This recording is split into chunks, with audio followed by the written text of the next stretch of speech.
what a privilege it is to be here with all of you, trying to share my message or my perspective that somehow it may benefit others to hear what I have to say. So my name is Alexandra, and I am a recovered drug addict and alcoholic. I have been in continuous sobriety since July 18th, 2022. I am still trying to recover other parts of myself, but as far as I'm concerned at this moment, my obsession to drink and use has been lifted. So I'm gonna start with, so obviously I'm speaking on amends. I'm gonna start with what is amends, and I'm gonna start with what is amends from just a dictionary definition sort of perspective. So the word amends has roots in like Latin origin, and the Latin origin was emendare, I think. So that was to make corrections and improvements to, or to alter something in such a way to correct it. And then if we go to the more traditional definition of amends, it's to put right or to make better and improve.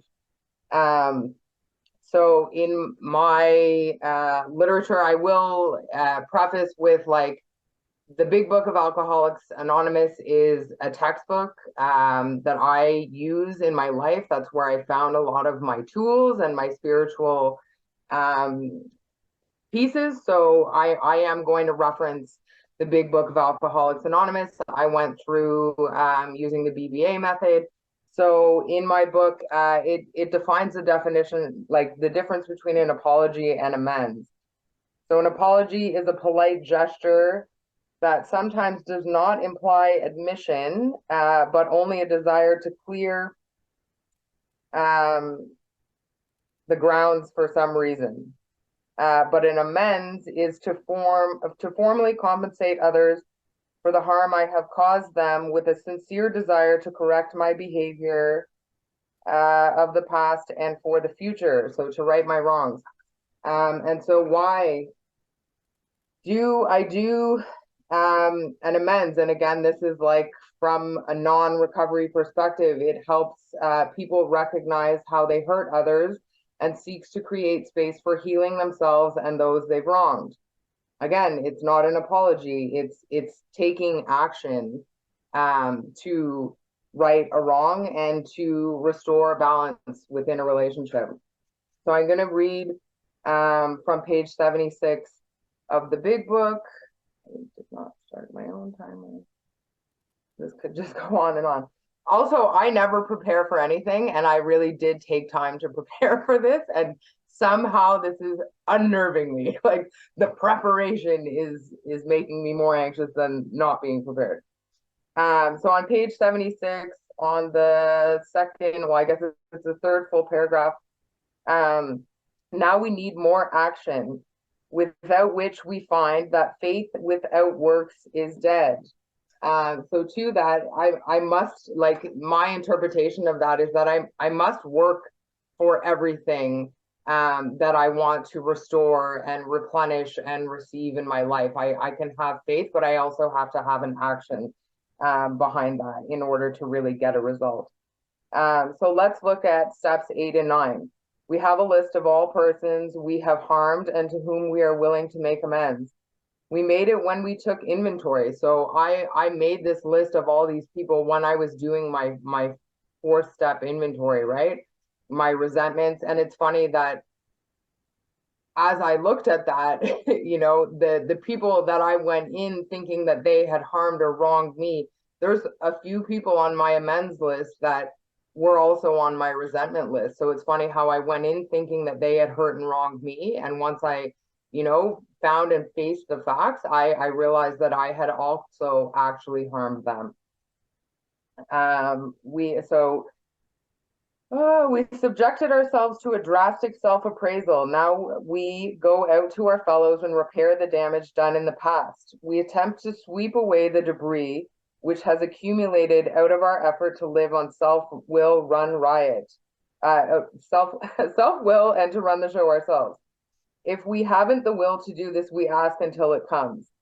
So that's been a component of my amends process. I, made the list of the people that I had harmed. I am willing to make amends to each and every one of them. Some of them are more difficult than others, but just that willingness alone didn't indicate, where and when I make that amends. So it took for me a process as instructed to, pull out my amends cards in my daily practices, and that eventually, to pray about it, and eventually something would speak to me when it was the appropriate time to do that. And so that has been my experience so far.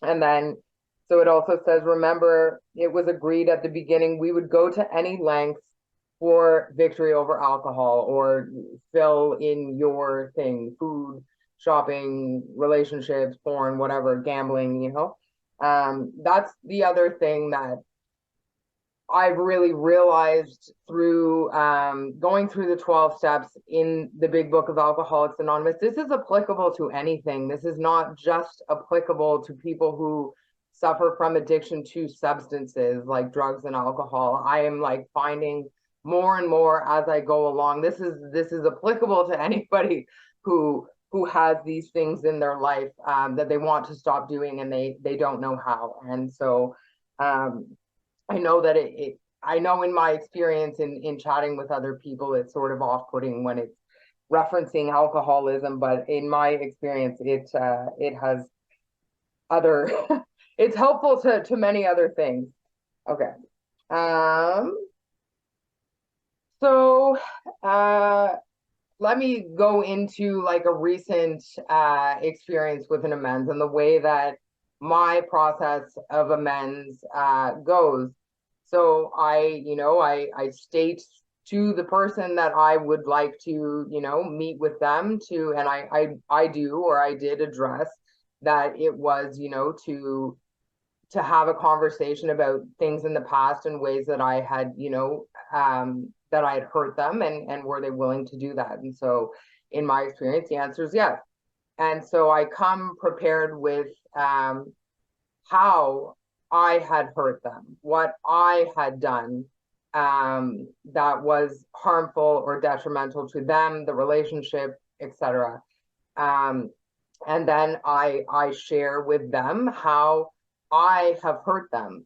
And then I need to be prepared, like mentally, emotionally, spiritually prepared to ask them if there's any other way in which they feel that I have hurt them. And so for me, especially with one of my recent amends, it was like, okay, now I have to like find the patience and compassion and the grace and the, humility to just sit there and listen to whatever it is that comes out of their mouth, without arguing that, oh, well, I did that because you did that, or, well, you also did that to me. It's not about, like in my situation, it's not about what they have done or not done to me. I am going there to try and make right the things that I have done wrong. And so also in one of my amends, I kind of was left hanging. Was there anything else that I had done? And it was like, well, I have to think about it. And so we have like almost an incomplete amends, and even having the patience to just understand that I may be willing to do it, and I may be wanting to, put this behind me and receive forgiveness, but the person on the other side might not be in the same place as me. And that it's not a success or a failure based on whether they forgive me or not. Because I am coming humbly to clear up the wreckage of my past, and the outcome is entirely out of my control. I can't control how they're going to react. I can't control if they will forgive me or not, but I go in there doing my part, and that's the critical part for me, so that I don't have to continue walking with that. And those, that that shame, that guilt, that whatever is something that's going to weigh on me if I don't do it, and that could potentially lead me back out to do something that I don't want to do. So it's of utmost importance to me, and I think that oh, on page on page 83 at the bottom, it says that if we're painstaking about this phase of our development, we'll be amazed before we're halfway through. We're going to know a new freedom and a new happiness. We will not regret the past nor wish to shut the door on it. We will comprehend, I think this is a promise, but I'm not that big book thumper, the word serenity, and we will know peace. No matter how far down the scale we have gone, we will see that our experience can benefit others. So this is applicable in all other areas of recovery as well, but it's about me doing the action for me to find that internal peace and serenity within myself. And so the big book explains that there's all kinds of amends that need to be made, personal relationships, but also people we may or may not owe money to. Anything related to like criminality, if we have outstanding charges or we've been on the run for things, those are also items that we would need to make amends for. And in relationships or relationships with children, owing child support or alimony or whatever, those are also amends that we need to make. And the another component is perhaps amends involving other people. And the big book is quite clear on how that works, that we're not to, drag anybody else in or to harm anyone in our process, but to strictly keep it to our own responsibility. And so for me, in my experience, my amends are born out of resentment and fear, in combination with some of my perilous character defects. Like, it was a result of those resentments and fears and these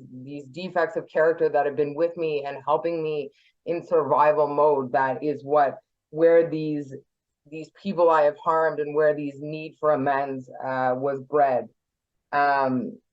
So making amends gives me an opportunity to place my transgressions into a healthy perspective and to move beyond the paralyzing effects of that baggage and that weight that I had been carrying with me. And it also is helping me to learn to forgive myself. And it's taught me lessons, and it's also helping me to learn to move beyond the mistakes that I've made, to walk forward into a life that is free from all of those negative aspects that are blocking me off from being connected. And it also provides a freedom and usefulness to me. How can I for me, how can I go out into the world and want to be an honest and a humble and a selfless person and carry forward these things that I've done without sort of sweeping them up. I would be a hypocrite if I was going out into the world teaching others to do this, that, and the other thing, if I hadn't actually done that myself. And so it's funny. I went into Tim Hortons yesterday, and I like physically went into Tim Hortons, which I would not often do. I would normally drive through the drive-thru. And I walked into Tim Hortons and I encountered two gentlemen that I know, who are in recovery and in the program. And we started talking, and I told them I was doing a talk today, and I was asking them if they had one key component of advice or understanding related to amends. And one of the gentlemen, the item that came up was to chat with a spiritual advisor before making your amends, to just run that by another party, just to see if you're on the right page and what you're speaking of, if the way that you're coming to present it may hurt anybody, and if it is the appropriate situation and place to actually make that amends. Um, Another piece of advice that was given, and it's fitting considering who it came from, and especially doing it in the way that I've done it, in the BBA way, and coming forward with what I have done, asking what else I have maybe done, and then finalizing that with how can I make it up to you, or what can I do in the future to repair or mend our relationship. And they said to come prepared with all the facts about yourself and the circumstance. And so, yeah. And then another thing that I guess I've come to an understanding is that not all amends can be made. Whether it was a situation where the person has moved out of town, or it was a fly by night experience, but it really weighed on you. You might not be able to make all of your amends, or if doing so would put me back in harm's way, it probably isn't a positive thing to do, right? And so in that capacity, especially with those sort of amends that can't be made, I try to procure like a living amends, to acknowledge and accept those harms and those wrongs, those defects of character, those patterns of living, those beliefs that I had historically, and to break those and to change those and to walk forward in a new way and present myself as a different person who wants to and truly and genuinely like be and embody those things and those changes that I've made in my life. And I know for me, one of the more challenging amends that I will have to make is related to my daughter. And my daughter is still young, and I don't know how to manage that exactly, but in that capacity, that is where part of my living amends comes in right now, until we can, finally get to a place where that's appropriate. I can be there for her now, uh, fully present, and I can be true to my word with her. And I can give her the space to be who she is without judgment or the desire to control. And so,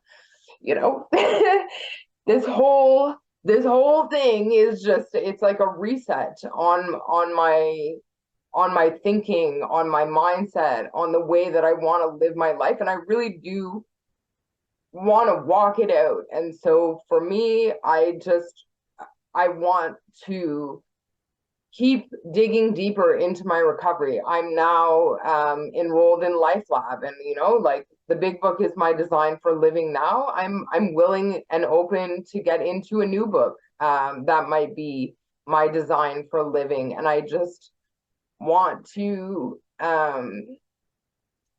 continue walking out this path that perhaps is more true and aligned with who I actually am in my soul. And so the big book and the 12 steps have given me the experience, like it given me the opportunity to get really honest, to become very open-minded, and to become willing to do whatever is required to enter into this new life of peace and freedom and serenity. And so one of the most powerful gifts that it gave me was a spiritual experience, and continues to give me spiritual experiences, and to allow me to create space and to have a desire to enter into a relationship with God. And in order to do that, I had to follow the instructions and the suggestions in the book. I had to, take the words of people who have been there before me and do exactly what it was that they had done, and with that stuff, I could come to this place of peace and serenity. I could clear away the blockages between me and a higher power, and that has been the most rewarding part of this process so far.